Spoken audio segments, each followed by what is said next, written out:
ए राजा घुमा दीना।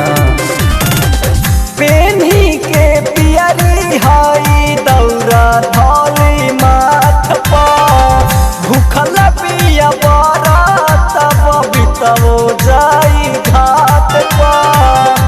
त जाके मार्केट से फल फूल लइहा ये पिया।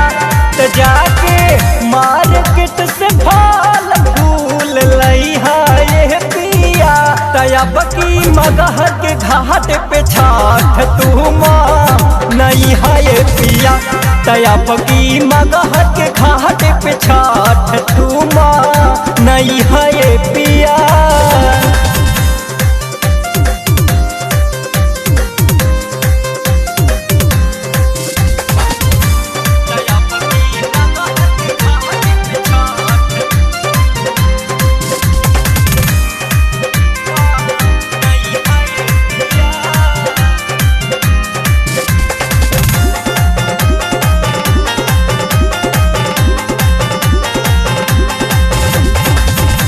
उगी है जब सूरज गोसैया खड़ा हो बना दी में सैया।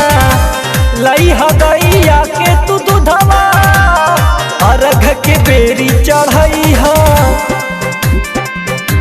उगी है जब सूरज गोसैया खड़ा हो बना दी में सैया। लइहा तू गैया के दूधवा अर्घ के बेरी चढ़ैहा।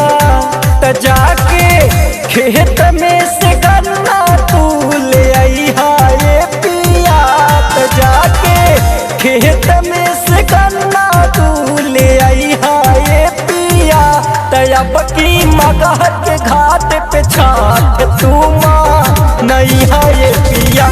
तब की मगह के घाट पे छाठ तू माँ नहीं है ये पिया।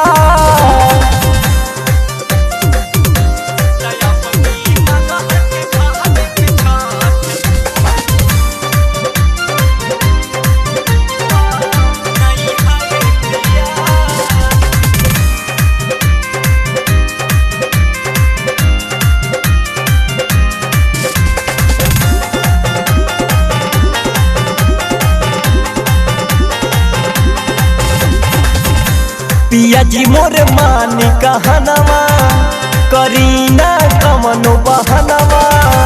छठी मैया खुश होई है तदी है गोदी में ललनवा।